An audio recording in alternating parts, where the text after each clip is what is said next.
Hi, Annissa. Hello, good morning. Welcome to the studio. Thank you for having me. Yeah, thanks for coming. This is really exciting. You're our inaugural podcast for BizPark. Thank you. Yeah. So, with this episode, I'm really excited to dig into everything. We have this event coming up. November 6th. Yeah, exactly a week and a day Yeah. away. So, I hope you're excited for that. Super excited. Super excited doing all the rehearsals of the big presentation, sharing, communicating the event. I'm really excited. Amazing. Yeah, we're excited to host and for everyone to connect and be able to get a chance to meet you and chat as well. Let's go through the first topic, your personal journey.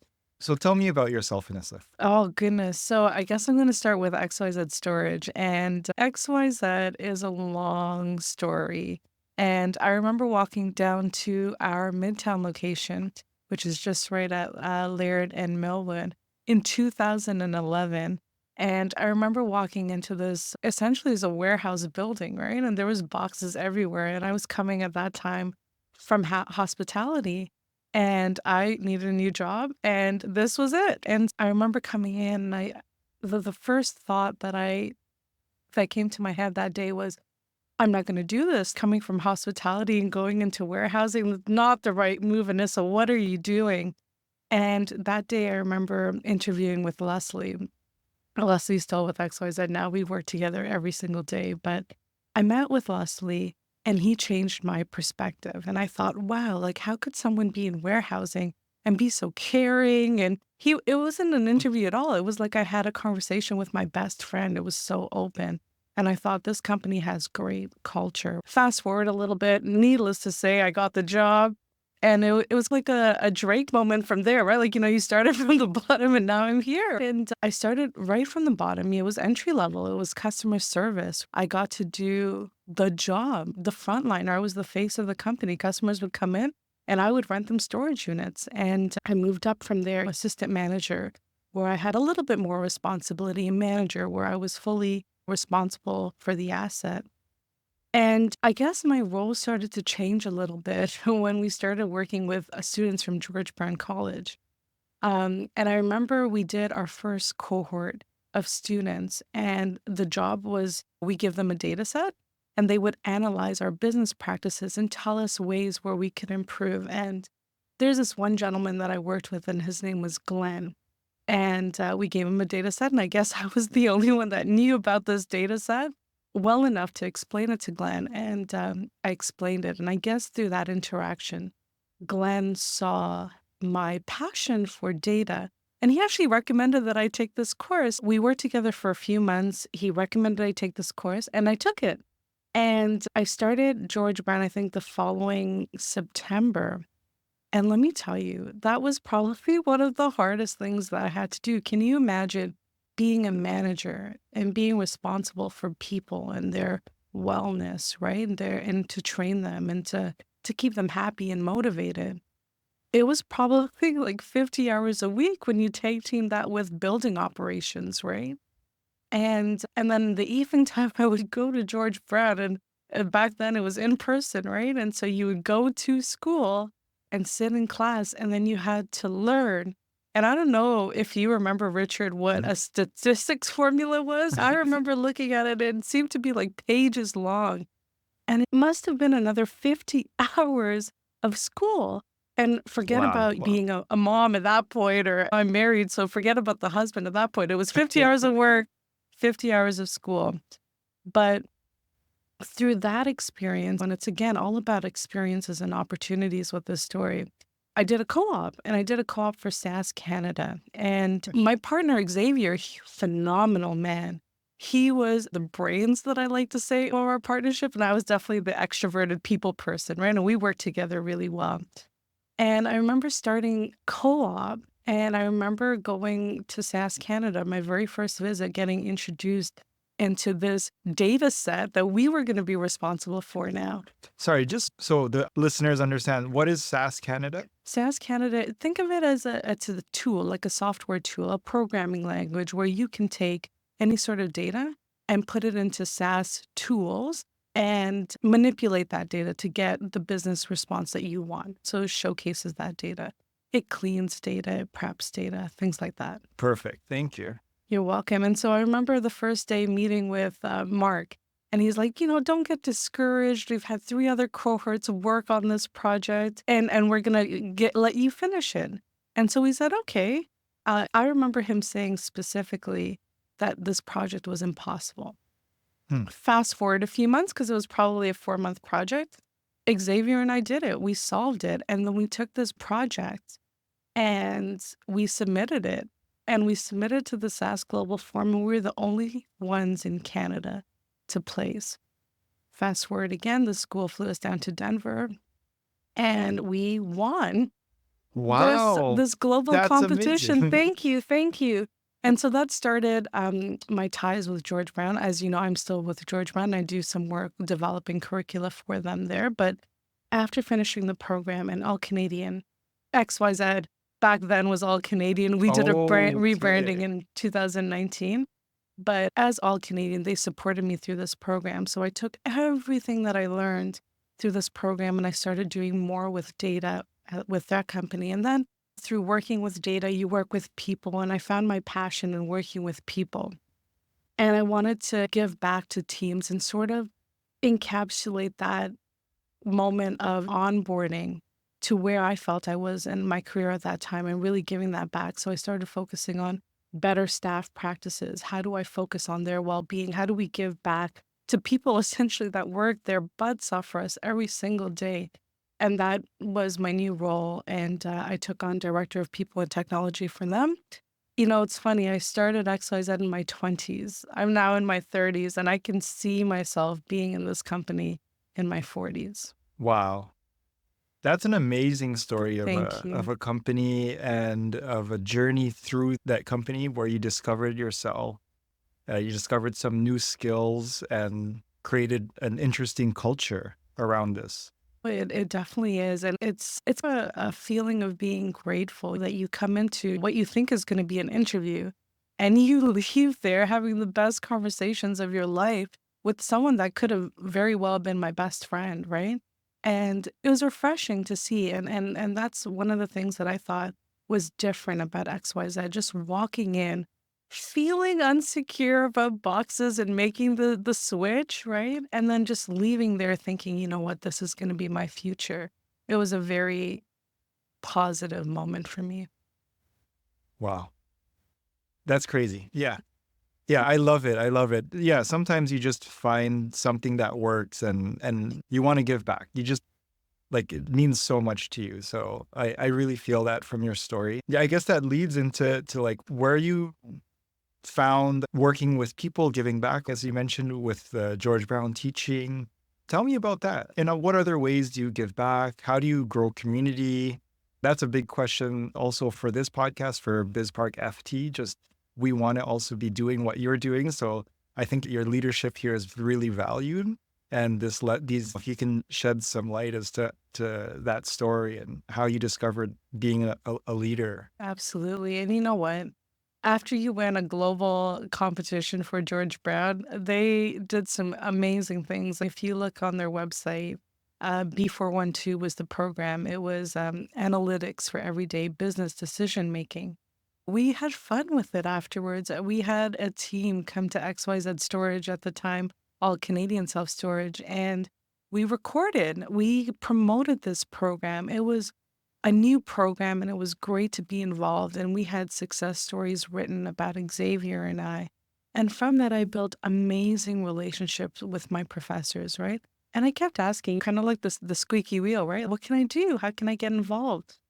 For me, it was a pivotal moment. It changed my life going to school because all you think about when you're signing up for school is you're going to go to school, you're going to get some skills, right? Mhm. But I took advantage of that opportunity. I took advantage of the co-op opportunity, and I really gave my all into it, right? And that's I think the hardest thing to do when you're doing 100 hours of work and school is to fully submerge yourself into the opportunities that you're given. And I think that Xavier and I did that well. So I went back to my teachers. I said, how do we get involved? And there was a PAC, a program advisory committee. And they said, Annissa, Mm. you've got a great story. You've got great leadership in the role that you're in. I want you to be a part of it. And I think I've been a part of that committee since 2019. And it's just how do you shape the next gen, right? What do you want to teach them? And it helped that I was in the industry doing data for a Mhm. business, right? And you say, okay, here's how the industry is trending. I think the next set should have these skill sets. And I go to George Brown all the time. In fact, I'm going there next Wednesday and I'm giving presentations about people analytics. How do you use data in the realm of HR and where does it get you? And I've done different things with marketing and presenting data as well. So I go out of my way to say this is how I can contribute to George Brand. And they recognize that and they pull me in whenever possible. Oh, that's so cool. I love that you're giving structure to that growth and education and going back and being part of that committee.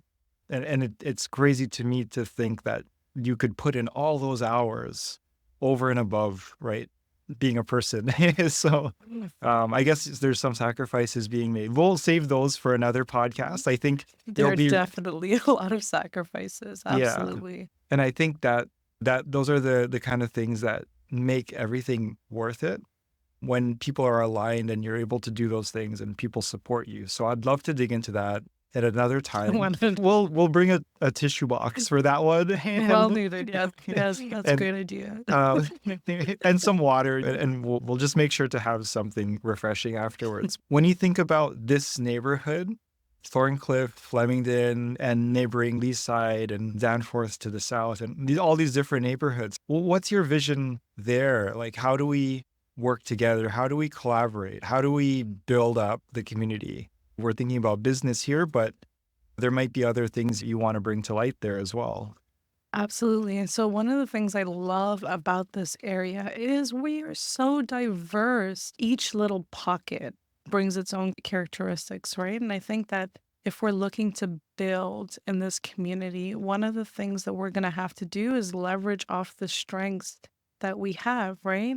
And if you look, for example, the Leaside Business Park, there's some great industrial players there. How do we really get to know how they built their businesses? What are they struggling with? How can we help them, right?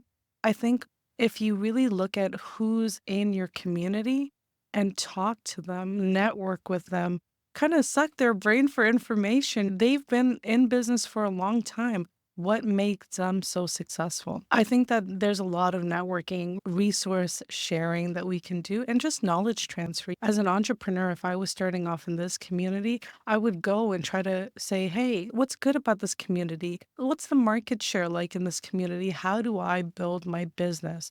And I would talk to them. With the Leaside Business Park, especially, one of the things that we focused on this year is doing events for exactly that reason. If Yeah. you put people in the same room and you have business owners and you have entrepreneurs and you have the veterans of the industry, great things happen, great conversations are happening, and you spark really good collaborations, right? So I think when you look at the diversity of the areas that we're in, utilizing their strengths and weaknesses to help that community. But I think, if you're building community, you have to have the necessities like access to funding, right? Access to knowledge, and making sure that you're in an open space, right? Maybe it's what the Biz Park is trying to do, just creating like a hub for innovation where you have that central location where you can go knowing that you're going to have connections into community and networking and these resources, right? That's amazing. Yeah.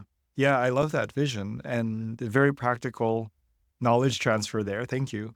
Yeah, tell us a little bit more about LBPA. Those events, that's the focus, and then all the access to those different things. Tell me a bit, maybe give me an example. Like, how did that work this year? So the Leaside Business Park is also in that in that specific area, super diverse in the types of businesses that we house, right?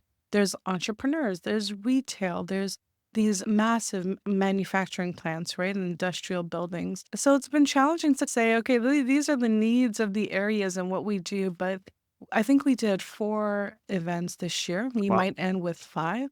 And we knock on the doors of our businesses, right? Is, hey, this is a great space. What do you think about hosting this event? And we socialize the event. Anyone is welcome. And at the beginning of these events, we always try to do networking, right? Like get out and talk to the people in your community. And we do that on purpose so you can actually learn and connect and continue to collaborate.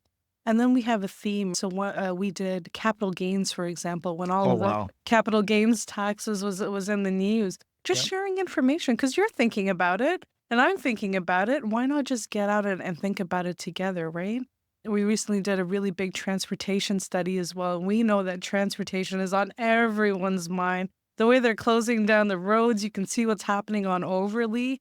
It's on everyone's mind. So we did a transportation study and we tried to share and communicate every phase of that study. Tell me, how did you come up with these themes, these topics? Because I think it's always a challenge bringing people together and saying, this is what we're going to talk about, Mhm. especially when it's business related. People are coming from different areas. How do you find that common ground? That's such a good question. Yeah. I think one of the things that we do, and I want to say we do it well, but that may not be true. But we've started to just listen, just have an ear open in the community because I guarantee you, Richard, if you're talking to one company, small business or large business, there are trends amongst all of them that are concerns.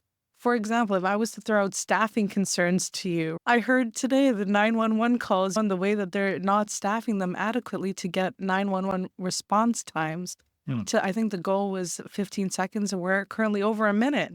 So if I was to throw out something generic like staffing, all businesses are currently facing staffing struggles. Mhm. And you hear that from one business. And when you move on to another business, you would hear that from another business. So, that's something that is probably going to get a lot of attraction. And you kind of go from business to business and you just listen, like, and then you follow trends, right? You see, oh, I've heard that before. Well, let me see if that I can do that. And if two people are saying it, then more people are saying it. Wow. So building that capacity to listen, absorb, synthesize, integrate those different Yeah. areas, that's the key skill, I guess. Uh, Yeah, it's definitely, if you're in a community and you're driving change in the community, you can only drive welcome change because then you'll have the support with people. And if you're driving change based on their concerns, well, it's easy at that point. oh, I love that. So there's a reason you're listening. It's not just because that's the key skill. There's a purpose. There's a vision. Yeah, Absolutely. that's very good. Absolutely. That's really good. Oh, I love that. And maybe shifting into that, I Mhm. see you also had a product company. What was the vision there? Like, how did that come about? So this is a great question. Everything I do, I think I make it a special priority. It has meaningful purpose to me. And with Lamiaceae, it seems to me after having this company for 4+ years that you kind of look back and now you can see holistically every step that you've taken. And it seems that all the roads in my life has led me to Lamiaceae. Hmm. So Lamiaceae, and maybe I'll take you back. Growing up in Guyana, which is where I'm Oh, from, cool. you got to hear the stories of my mom picking coconuts from the coconut tree and converting that into coconut oil and all of the natural ways that she went about just preparing everyday essentials, right? And I guess that's where it started. And so natural products was always rooted in my culture. But I think the final path that I took, which sort of sparked a fire, was back in 2018. And I had a friend, and you'll see most of my stories are around people. I think Yeah. that's the energy there. But I had a friend, and her name is Michelle.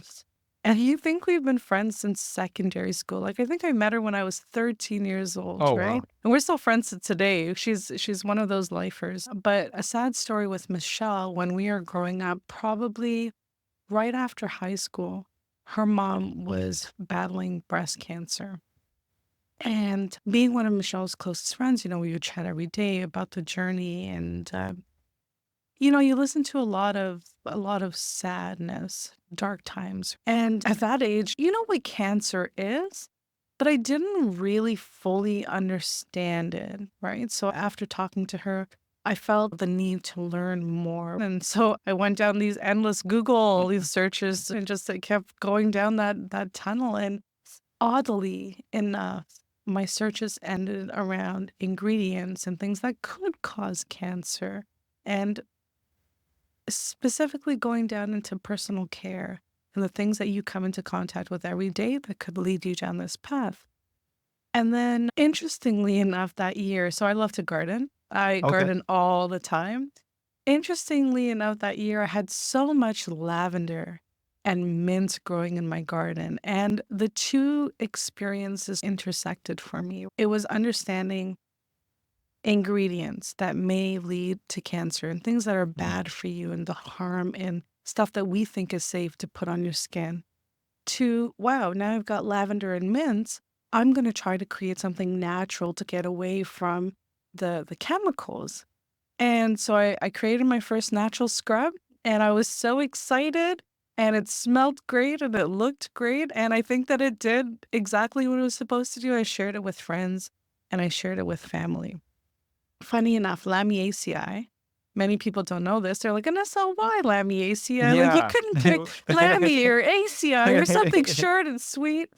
But Lamiaceae was meaningful to me. Lamiaceae is the botanical name for plants like lavender, mint, Okay. oregano, thyme, marjoram. And so I felt that if I was going to create a company, natural company, I wanted to honor the roots that it came from. So Mhm. lavender and mint were the reasons I started, and lavender and mint belong in the Lamiaceae family. So Lavender and mint. Yeah. Very cool. So I'm yeah, learning a bit of biology in there this you one. Yeah. go. Very There you good. go. And the journey goes on from there. So I went to school, we started the lab, and we thought, one is we have a product and it's good for you.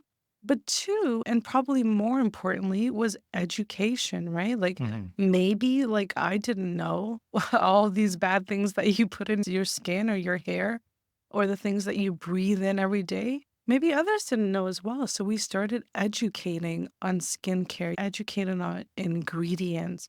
And this is harmful. Stay away from it. This is what could happen. Mhm. And more so, have you ever looked at products when you're buying them? Maybe you're in, I don't know, a local store and you're reading the back label Yeah. and you're like, what is this Persea gratisma that I'm reading? And I feel that because everything is in Latin and having their botanicals name, you're not okay. I'm not going to read it because I really know what's in it, right? Mhm. So we wanted to Mhm. create awareness that Persea gratisma is actually avocado oil and it's great for you, right? Mm. So just educating on the names, and if you see it enough, then you'll know what it is and how to Mhm. read labels and things like that. So Lamiaceae has been a passion for me, and we will continue to have these events and we'll continue to be in the markets where we teach and educate. And if you like the product, great, buy it. It's good for you. Wow. That's so interesting. So tracing all the way back from your childhood, the idea to create a product, that's an organic journey that you were able to get to the place of developing a product that incorporates that philosophy. And then now, how is it doing, right? Is it a company? Is it a product? Tell me about that. Absolutely. You know what? Going back to the first thing that I said with Lamiaceae, looking back at it, you see that if Lamiaceae was the destination and you do a self reflection over the last 10, 15, 25 years, you'd see the paths that take you to your destination, right? And it seemed like Lamiaceae was just, it was meant to be. It was something that, I don't know, and this might be silly to say, but it was like a calling, right? Like Mm. looking back at the way I was brought up and the methods that we used, to me loving flowers and plants and gardening, to having this friend that just kind of shaped this experience for me. It was just easy. It was something to do. So Lamy ACI officially launched in 2019. We started ecom and we went that way. So we have a website,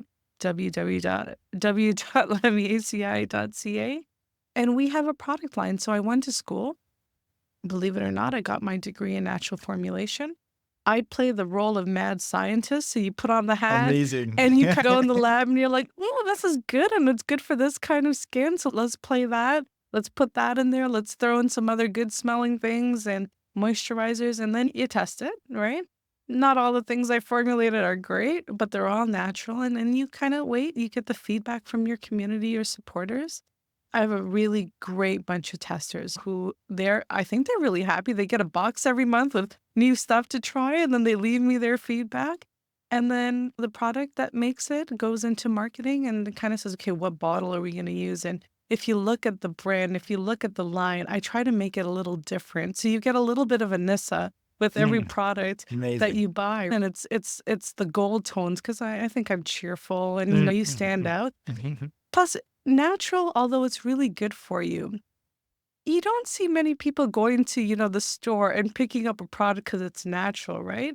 They go to and they pick up a product because it's visually appealing. So we try to do that with our packaging and our labels and stuff like that. And then you read the back, and if we're doing our jobs right, you'll know how to read the back and that it's good for you. So you started the e-com in 2019. When did Mhm. you start doing these? You put on shelves as well? We have it in the shelves of 4 stores across the GTA right now, and we do markets probably 5 or 6 times a year Mm, where we go out into different communities and we just kinda share the reason that we're natural and mhm, educate and that part of it, which is a part of our mission. It's a mhm, really mhm. important part to us. When did you get those first shelving opportunities? Because that seems like a big milestone as well to yeah, to Absolutely. make So those deals. that wasn't until I think 2021. And we started with one location. It was in Newcastle, Ontario. And then we moved over to Toronto, just on the corner of Jane and Dundas. Amazing. Thank you. And then we moved to Coburg as well as Bowmanville. And then our e commerce is still going. And the markets, we try to do different markets, so different Mm, areas, different communities where we can share our passion. mhm. So how did you make those deals with those retailers? Oh goodness, it was tough, right? It was really tough, especially like how do you differentiate yourself? And obviously there's a cost, so you've got to worry about funding. But we have a passion, and I think we were strategic in the stores that we approached. They're more of local stores, so we're not in any Shoppers Drug Mart per se. We're in a community store where the community will go to, and if our Mhm, presence is big in that community, well, and their presence is big in that community, we collaborate. I think we were strategic in the ones that we picked. For example, Jane and Dundas is called the Makers Market, and they're a local store in that community. And I think that community likes to support their local artists. And I thought that was really fitting with our brand and our voice. So we chose them.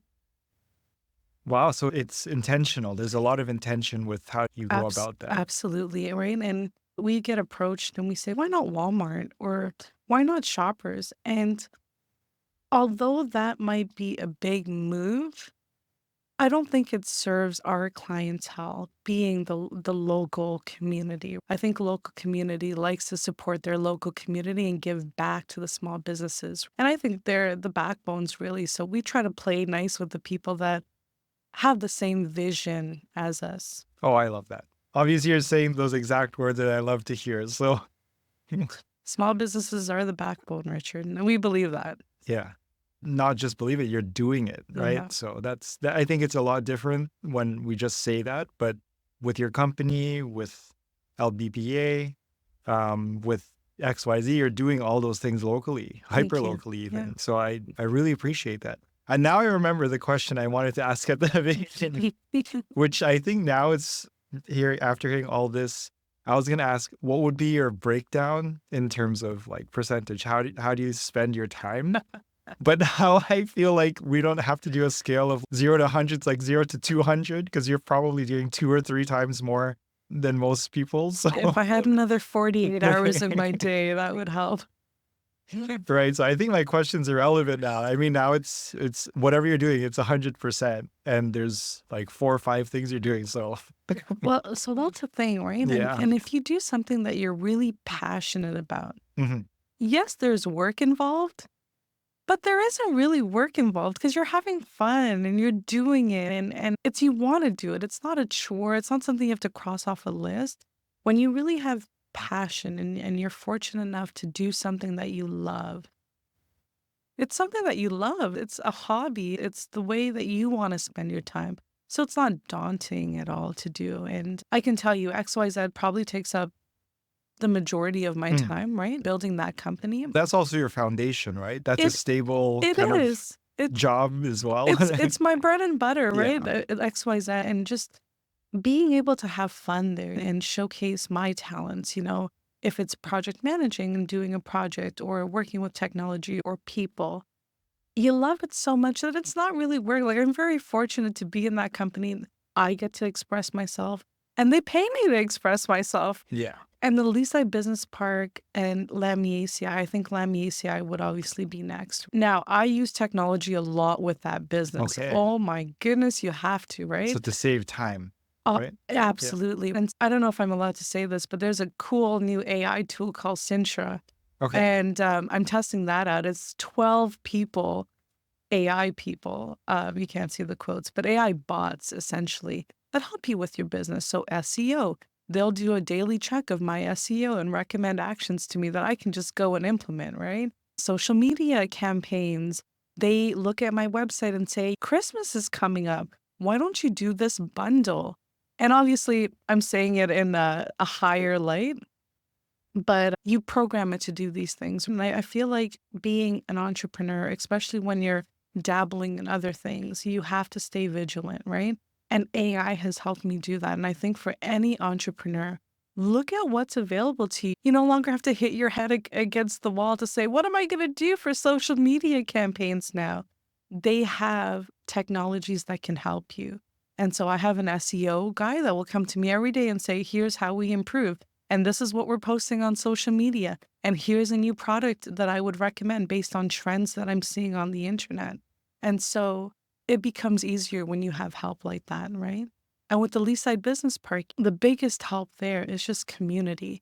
So get to talking to people, understand them. And then if you understand the lands that you are trying to operate in, you can help better that community, Mhm. right? And Leaside Business Park is next, and then George Brown is probably a few hours a week.